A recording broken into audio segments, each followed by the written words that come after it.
Okay, welcome back to Conversations with Neighbours. Today we're sitting down with Umair, the owner of Equation Hub here in Aurora. Umair is an Ontario certified teacher and works with students to help them truly understand math and build confidence on that subject. When parents in Aurora ask us who they should go for math tutoring, Equation Hub is the tutor we recommend through Good Neighbours Aurora. Today we're going to talk about education, why so many students struggle with math, what parents should know, and what he has learned working with students in our community. Welcome to the show. Thank you. Thank you. Okay, let's start with a little background on yourself. Like, where did you grow up? How was school for you, right? As you kind of went through that journey? Yeah. So I was born in Rexdale, right? So I grew up there for a few years and Woodbridge, moved to Woodbridge. And then finally, because we lived together with our uncles and aunts, once our family got bigger, we moved out of the house and we went to Richmond Hill, just Major Mackenzie and Bayview around that area. Yeah. So lived there for elementary years. So up until grade 8. Then we moved to Oak Ridges. Okay. So just around the corner. Yeah. 10 minutes from here. And then, when you were growing up, like through elementary school and in high school, like, were you strong in school? Were you like, what was kind of the student I would say I was average. Yeah. I was average. I was not that great. Like, people think that I was great at math. That's why I opened a math tutoring center, right? So truth, like, to be honest, I wasn't really that great in math. So I was great in math after when I became a teacher, right? So I started studying math. And once I started understanding math and not memorizing it, that's where it clicked. Right? Yeah, so, having true understanding of it. Yeah. And when did you know that you wanted to be a teacher? Good question. So when I was in grade 10, right? So I did a co-op in a school beside my house. Mm-hmm. Did it in a grade 1 classroom with a great teacher. It was that grade where I wanted to become a teacher and I wanted to pursue teaching.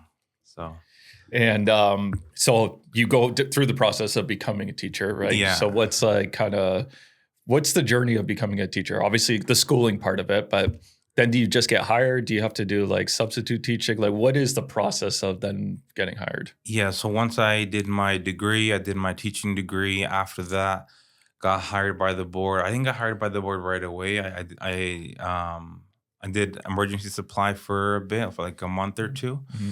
And then supply teaching, like you said, right? And then LTOs. I did an LTO in Newmarket for a year, and then I got permanently hired from there.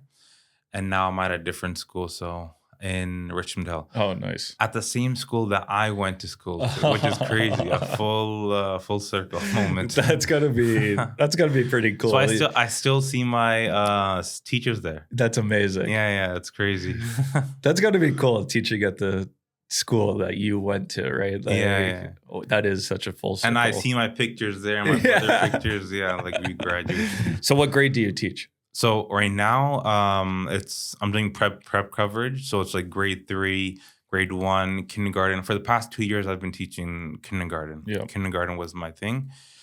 But this year, it's prep coverage. So kind of covering everything. Yeah. Yeah. And then so let's talk about Equation Hub. How did you become the owner? Why did you want to get into that business? Talk to me about the journey of that. So I always wanted to open up a business, for sure. Like, that was in the back of my head before I even touched teaching, right? So when I graduated, no, even before I graduated teaching at teachers college, I wanted to open a tutoring center. But my dad motivated me to become a teacher first, get a job first, right? And then open up a tutoring center. So that's what helped me get the teaching position and then open up a tutoring center with my wife's help. And that was the journey of it. Yes. And when did you open it up? I opened it up last year. But I've been tutoring for more than 15 years. Yeah. So before COVID, I had a in-home business. I used to go to people's houses and tutor them at their houses. So I was going successful, but then when COVID hit, of course, no one wanted people at their houses, right? So, and then when that when COVID came, that went away.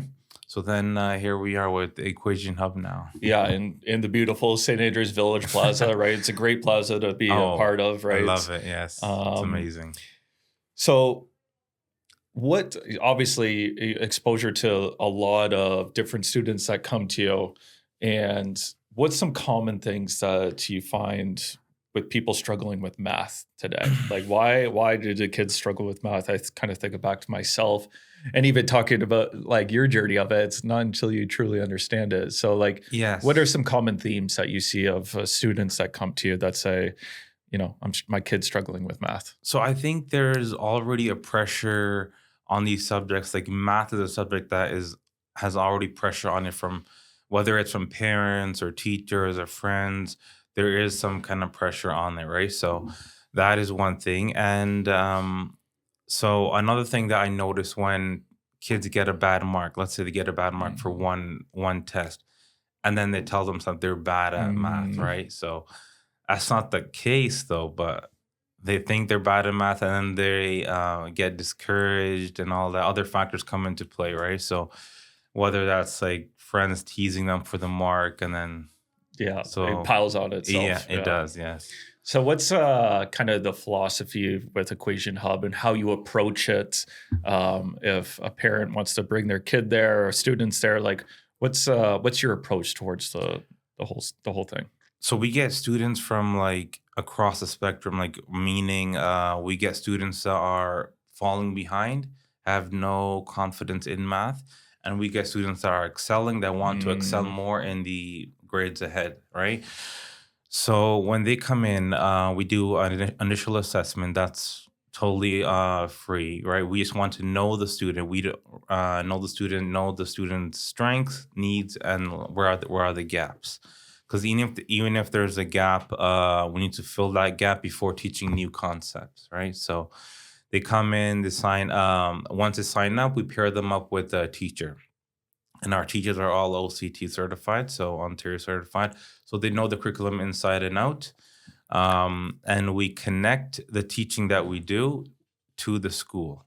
So we connect with the actual teacher at school. So we're teaching the exact same. If the mm, student is learning about fractions at school, we're teaching them fractions at our center. yeah. So we don't have our own curriculum and our own pathway. We want to match it up and then Yeah, you go want it from to kind there. of be correlated to what they're learning in school That's at right. that same time, right? That's Because right. you're doing like some different strain of math, right? And then they're going to school, and it's now they're trying to balance like both learning Yeah, things at once, but you have a kind of cohesive approach where where they're learning at your center, and then they're going to school too, and going that's back and right. Yeah. forth. Right? And not every teacher like teach their kids the same way. At the end of the year, they will learn the same things, but they take different Yeah, pathways. how they get there. That's right. Yeah. That's right. Yeah. Is like being good at math a natural ability, or is it something that can be learned? I would say it's more being learned. Like you have to develop it, right? So put in the practice, put in the work. And I tell my students all the time, you put in the work, you will see the results. And they see it. Like the other day, I just got a call yesterday from a parent that her daughter was a C student last year. She's been with us for a year. Now she's getting like 90s, Yes. which makes me so happy. Like very proud. Do you have any kids that come in when they first sit with you like, I hate math? Oh, we for And then through the sure. journey, they end up loving it? Yeah, yeah. We had students crying. And which is sad to see. Like students that are crying coming in, like it's like torture to them. But then eventually Yeah. I love to see that change in them. And now they want to come. They want to come. So tell the parents, okay, when Mm, am I going to Equation Hub next? Right. So yeah, that's which great. is What great. is like, what's the environment at Equation Hub? Like, kind of paint a picture of the process. I brought my kid there, I'm dropping him off. Like, how does it, what's the environment look like there? So when you enter, the parents have a lounge too. There's a glass wall. Parents can look, watch, right? Once the students enter, they go to their table. We have the binders too to keep track of their progress as well. Mhm. We also have an online system to keep track of their progress. Parents can log in, check their schedule, check check anything that's useful towards them, right? So when you enter our center, you'll see an office beside the entrance, and then there's 4 desks, 4 tables where students can sit, but the student is assigned with the teacher Yeah. that they're paired up. They don't move. It's not rotating It's not teachers. rotating, no. I gotcha. Because the teachers build that Yeah. relationship Yep. with the students, and it's hard to build a relationship with students, right? Because it's an unknown person, right? Yeah. So build that relationship, and then we stick with that relationship. So Yeah, and it's like you have such a great, unique perspective on it too, because you're a teacher yourself, right? Yeah. So the environment of school and what that is, but you could see that there is going to be gaps for certain subjects with certain students too, and then you can have this other more one-on-one approach that's right. to yeah. kind of guide them through and develop, at the core of this, deep understanding of what it is, Yeah. not just like, I need to memorize this for the test, and then like I struggled through the test, and maybe I got 70% of them right. When you have true understanding, like you actually know what the process. And if you have true understanding, you don't forget things. Yeah, Like if I memorize, I write my test, it's gone. yeah, It's gone out of my head. But if you understand, for example, let's take the area of a rectangle. I never thought, why is it area equals length times width? But now as an adult, like I can tell, why is it Mhm. A equals length times width, right? So yeah, understanding things like that, understanding why formula is formulated the way it is, it's amazing. Like it clicks in your head, right? Yeah. And it's the best learning is like one-on-one, right? Yes. Like, because you can go at your speed, you could ask the questions when you get stuck too, For right? sure. Like, in school environment, it's one to many, right? Yeah. And then, different abilities, and you can kind of feel like you're falling behind. Yeah, And that's one thing that is unfortunate. Like every student, it learned at their own pace Yeah. and is different. No student is one. It's not a cookie cutter, right? So, and at school, the teacher is teaching one way to, let's say, 25, 30 students. But here, we're personalizing every student and their own way. If a student learns visually, we Yeah. are teaching with visual aids, right? So, yeah, it's definitely the way to go. So some advice for maybe some parents that are watching and listening, right? Is there signs that, the student is falling behind or bad at math and quotations, right? That, they should be like, we should go to the equation hub and like do a consultation and sit down. Like, is it just the grades, or is it just they hate homework? Like, yeah. This is so the obvious things are like, look at the grades, because the grades are going to correlate with the math they know, right? Mhm. So that's one thing. Look at the report cards, and then look how they react when they're doing the math at home, or when they're doing any type of math. Are they like hesitating? Do they not like it? Right? The feeling towards math. So once you get a gauge of how they feel towards math, and then yeah, of course you can come on in and have an assessment. Yeah. The assessment's free, so like yeah. you're not losing anything, right? So I think I might know the answer to this, but what's the biggest mistake parents make when they're helping their kids with math? I'll tell you a mistake that I did Okay. right with my sister, because I get frustrated. You can't teach your loved ones, I would say, because I can't teach my like younger sister, Yeah. right? I get frustrated, but with other kids, it's different. Yeah. I get kids here. Most of their parents are teachers, which is surprising, right? So yeah. I would say I'm just picturing like my kid is only 15 months, so he's not at the math stage yet. But I'm like, I would say my mistake would probably be just doing it for them. Like you're like yes. almost holding their hand too far, yes. right? Just to get through it, Yeah. rather than being like building the true understanding of it too. So maybe- my kid's only 5 months. I'm going to find out in a couple of years. Yeah. So like AI is a huge thing that's like It is coming up. Like it's just a massive wave too, right? Do you think, like, what do you think the impact will be on kind of education with AI? I think it can go into it, but I'm interested to hear your thoughts on it. So AI, I think, and some people might disagree. I think it's a tool.